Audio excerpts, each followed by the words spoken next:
Con este video pretendemos dar a conocer una organización social de carácter civil como es el Consulado de Palestina en Colombia, quienes cumplen una misión importante, no solo de dar a conocer su cultura, la verdadera cara de Palestina además, sino además la relación que existe entre Palestina y Colombia.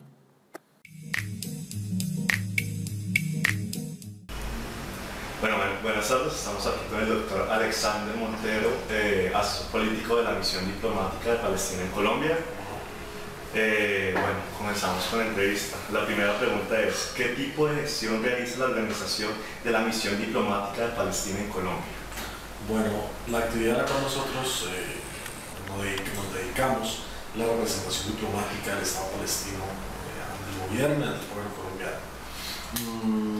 Esto es una actividad que se viene realizando desde hace 19 años, completamos 20 años de tener esta sede diplomática por invitación del gobierno colombiano. En ese entonces, el presidente Samper, en un acercamiento en el marco del grupo de los no alineados, un acercamiento con el gobierno palestino, decide crear entonces la representación diplomática aquí en Colombia.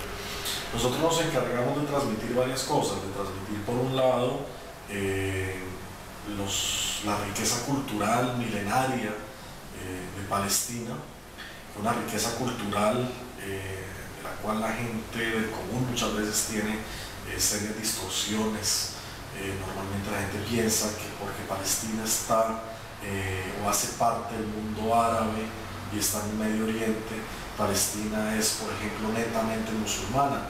Entonces, son elementos que nos interesa mucho aclarar a la gente, mostrar que Palestina tiene una riqueza cultural plurirreligiosa, que de hecho hay una muy buena proporción de la población palestina que es cristiana, hay palestinos que son judíos, evidentemente hay palestinos que son musulmanes, pero la construcción identitaria y cultural de Palestina trasciende las religiones, de hecho. Entonces ese es como nuestro primer interés a la hora de transmitir un mensaje a la sociedad colombiana. El segundo interés es mostrar los lazos que hay entre Palestina y Colombia, ¿no? Derivado de migraciones árabes y palestinas de hace más de 150 años. Y el tercer punto es tratar de estrechar los lazos entre el gobierno colombiano, el gobierno palestino y la sociedad civil colombiana y la sociedad civil palestina en el marco, obviamente, de un conflicto de ocupación que tenemos con nuestro vecino Israel, que empieza a mitad del siglo XX, que empieza en 1947. Entonces, con esos tres objetivos diseñamos la comunicación hacia afuera. Ok, perfecto. Bueno, la segunda pregunta es, ¿cuál y cómo es la relación de esta organización con el Estado y con la parte privada? Muy bien. Pues por tratarse de una representación diplomática, nuestro primer objetivo es el Estado colombiano, el segundo objetivo es la sociedad civil. En cuanto a intercambio y relación, existimos, como existe cualquier embajada, con el beneplácito del Estado receptor, en este caso con el beneplácito del Estado colombiano, y hemos intentado construir unas relaciones de amistad, como le digo, desde hace 20 años. Creo que el Estado colombiano también ha hecho lo mismo, sin duda, y hacemos parte del muy reducido grupo de embajadas árabes que hay en este momento en Colombia. Esto es una muestra de esas buenas relaciones y esa buena amistad que hay con el gobierno colombiano. Con el sector privado hay que de pronto explicar algo, y es que nuevamente por el conflicto de ocupación que vive Palestina con Israel, el tamaño de la economía palestina es prácticamente nulo, ¿sí? Es muy bajo, es tal vez uno de los segmentos que más se afecta por la ocupación. Al existir una economía tan débil, pues obviamente el intercambio económico también es prácticamente inexistente. Y al no haber intercambio económico, pues los lazos con el sector privado, el sector productivo, son también bastante cortos. Nuestro mayor campo de acción son los lazos políticos con el gobierno colombiano y los lazos sociales y de amistad también con la sociedad civil colombiana. Perfecto, gracias. ¿Cómo identifican las necesidades por las que trabaja la misión diplomática de Palestina en Colombia? Bueno, nosotros representamos al pueblo palestino, ¿sí?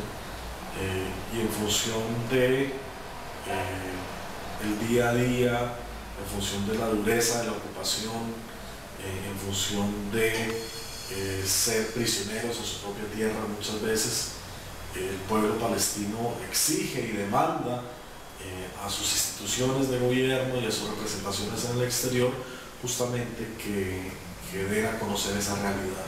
Entonces nosotros trabajamos en ese norte, ¿no?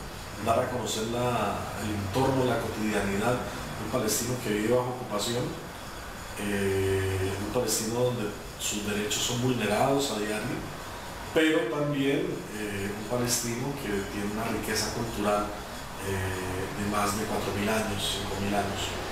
Entonces, siempre pretendemos como llevar la voz de ese palestino y esas palestinas, y no solamente acá en esta representación diplomática, sino en todas las representaciones diplomáticas que tiene Palestina en el mundo, ¿no? Tratar de llevar como esa voz de ese pueblo palestino hacia afuera. ¿Qué mecanismos de participación conoce y cuáles considera que dentro de la organización se utilizan? Mecanismos de participación. El voto. No, bueno, nosotros por ser representación diplomática, pero tenemos de pronto un ejercicio de representación estilo votos, ¿no? De ninguna forma. Nuestro Estado contiene contiene una forma de gobierno democrática, donde hay elecciones periódicamente, donde el presidente se elige por votación popular, donde el sistema que se consigue es un sistema mixto, donde el primer ministro ya no se elige por votación popular directamente, sino se elige por mayoría parlamentaria.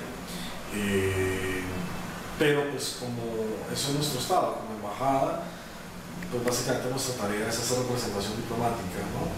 Y asumir que estamos representando al pueblo palestino, ¿no? Como en el exterior, tanto en sus intereses, como en sus angustias, como en sus necesidades, lo estamos representando frente a otros gobiernos y a otras sociedades.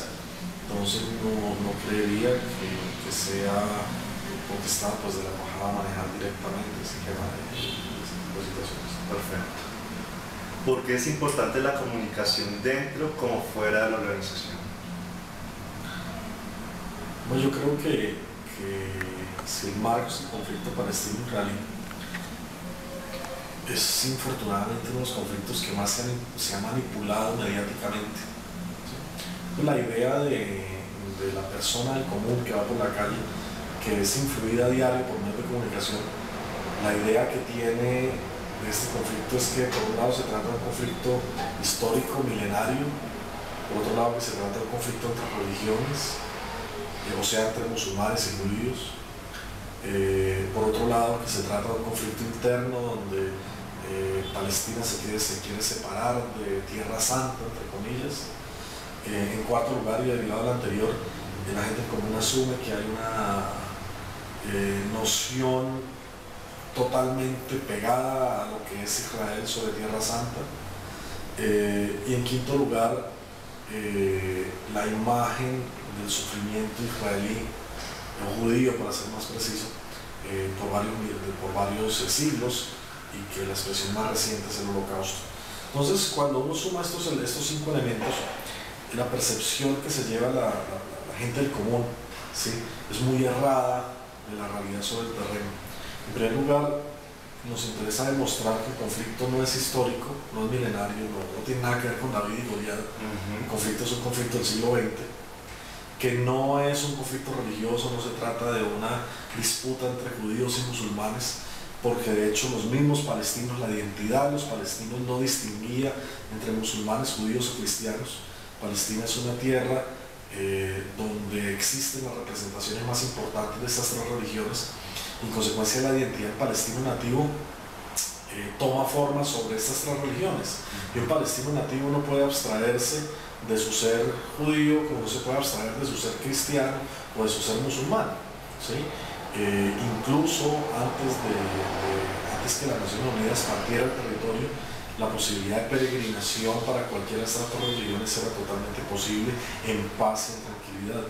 Entonces no es ni religioso, ni es milenario, ni se trata de un conflicto interno, se trata de un conflicto internacional donde un Estado invade a otro o parte de un Estado invade parte del otro, y no se trata de esa noción bíblica de pueblo de Dios. Es muy distinto el judío bíblico del israelita bíblico, es muy diferente del israelí actual, ¿sí? Son cosas completamente diferentes.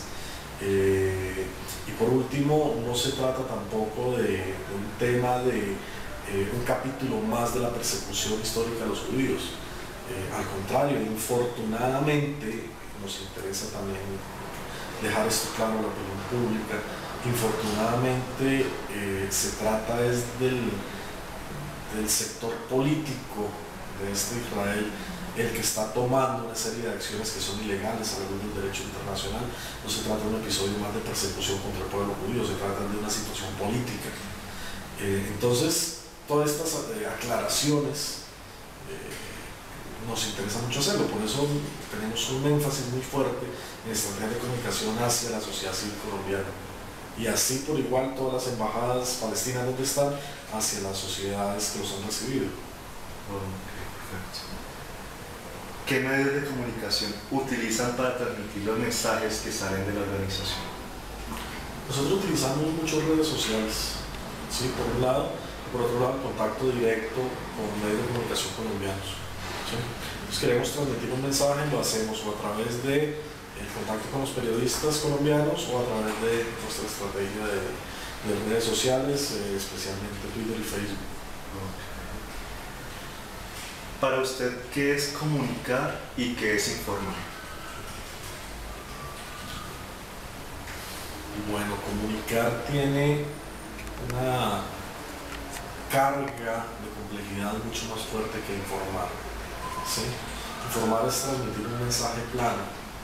Comunicar implica transmitir el peso de la tradición, el peso de las costumbres, el peso de la cultura, el peso de la política, el peso de la economía.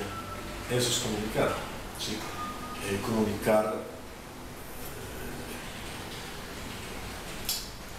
no solamente comunicar un mensaje con una carga social, sino comunicar todo el contexto de donde se construye ese mensaje.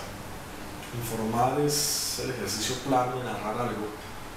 Bien, por eso nosotros, retomando lo anterior, nos interesa comunicar más que informar. Okay. ¿Quiénes participan en los procesos comunicativos aquí en la organización? Pues una embajada pequeña, en ese sentido prácticamente todas las dependencias participan en alguna medida u otra de todos los ejercicios de comunicación que hacemos. Y ya para finalizar, ¿qué son estrategias de comunicación y cómo las implementan? Lo que nosotros entendemos de estrategia de comunicación es ese plan estratégico donde nosotros definimos qué mensajes transmitir y cómo lo vamos a transmitir, en qué momento y a través de qué medios.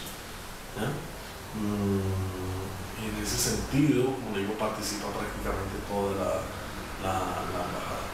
Ok, perfecto, pues hemos llegado ya al final de la entrevista. Le agradecemos al doctor Alexander Montero por su tiempo. Soy Jordan Gómez, estudiante de sexto semestre de Comunicación Social de la UNAT. Mil gracias. Muchas gracias. En conclusión, mucho podemos decir sobre la comunicación alternativa y los medios que supuestamente son alternos, pero está claro que comunicar es una manera de transmitir algo a un receptor que genera una respuesta. El video nos revela cómo por un conflicto milenario en Palestina que ha sido mediático, la gente tiene otra idea de lo que no es. El consulado de Palestina tiene que buscar los medios comunicativos necesarios en cada país en el que se encuentra para mostrar la buena cara de su nación.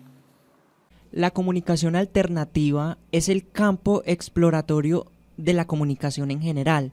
Esta comunicación se refiere a diferentes pasos que toma la comunicación, porque como tal la comunicación es muy amplia, es un tema muy amplio, pero la comunicación alternativa son los distintos medios que son un poco eficaces y más rápidos de acceder. Así la comunidad va a tener dominio de su propia comunicación.